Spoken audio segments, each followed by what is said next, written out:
Tell us about the Satchurator. Why? Why? I like that. Why? Yes. Okay. Distortion is very important. For a guitar player, they're always fooling around with gain. They're trying to figure out, how do I get sustain? How do I get compression? I think that for decades now, what we've been using are two things. We've been using compression limiters in the studio to create the illusion on a recording that you have infinite sustain, when in reality you don't.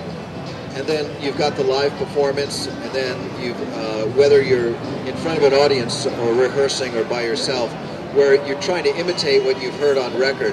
And distortion, on all its levels, performs that task in two ways. Number one, it simulates what you imagine a guitar setup is like when you're hearing it on recording, a big sound, lots of sustain. The other thing is that distortion in itself is an art form. There is a message inherent in distortion.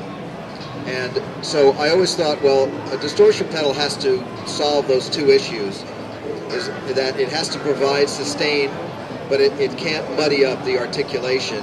And then plus it has to be able to make a sound that is an artistic statement in itself, so that if it's used improperly, it's as interesting as if it's used properly for sustain. Now, once you get into making distortion, there are lots of ways to do it. And once you choose your path, then the options start to become limited. And like if you're making anything else, you're making sunglasses or jackets, you're somewhat limited to what comes out of the ground, what we have on the planet, what people are making. So we're using metal and plastic and silicon and stuff like that. And you've got to really spend the time to go through all of the options of these components to make sure that you've gotten the best out of every little part. The input gain, the output gain, the tone quality, how the transistor feeds the op amp, how the diode creates the distortion, how many do you want, and what stages do other diodes kick in, and then how does that affect how a guitar player is really going to use the pedal. And then beyond that, once you solve those issues, you can start to think, well, how else could we use the pedal? What happens if you sing into it? What happens if you put a snare drum in it, set the gain down low, and you realize it starts to become extremely useful if you've done all those other steps right. So for me, I would say distortion is more of an art form. I'm always looking to use distortion to create a voice for the instrumental melody that is so necessary to make a statement, because I don't have the benefit of lyrics when I'm making the instrumental record. So, and then you will, I think, find if you really sit back and you look at different styles of music, you can see how guitar players use distortion to make a statement, and sometimes they withhold it when they don't want to have that enter into the story of the song. So, whether you're playing Slipknot songs or you're playing like Keith Richards, I mean, you're going from 0 to 11 on the distortion scale, you know what I mean? So we wanted this box to be able to function in all those areas. But to be clear, it is a distortion box. It's not an overdrive. It's not a gainer. It's not a clean boost. It is purely what it is. It's a very unique and pure distortion box. He was asking me about the application of the pedal. Do I use it or recommend it for studio or live or any other thing? I can tell you that since we started developing this pedal, I took all the prototypes out on tour, on the Satriani tour. We recorded a live DVD called Live in Paris that'll come out in a few months. It was flawless, and it was very inspiring to use the pedal for all the different kinds of distortion that it gave me.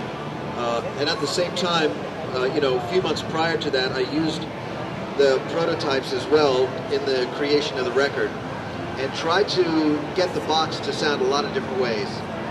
Very aggressive and gritty, very laid back and soft, muted sounding, fat, lots of distortion, a little distortion. And I found that whether I was using microphones on a cabinet or using speaker simulators, that the voice of the Satchurator really comes through. And the tactile response, which is extremely important, is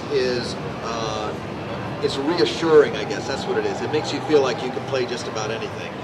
So the sustain is there, the articulation is there. It's got that right amount of compression that allows you to feel free playing all over the neck. And then something unusual happened, which is I went from recording and playing as a solo artist to being in a band called Chickenfoot, where I'm playing rhythm guitar most of the time and Sammy Hagar is singing. And we recorded and rehearsed a lot with my live rig, which had the Satchurator and the Time Machine in it.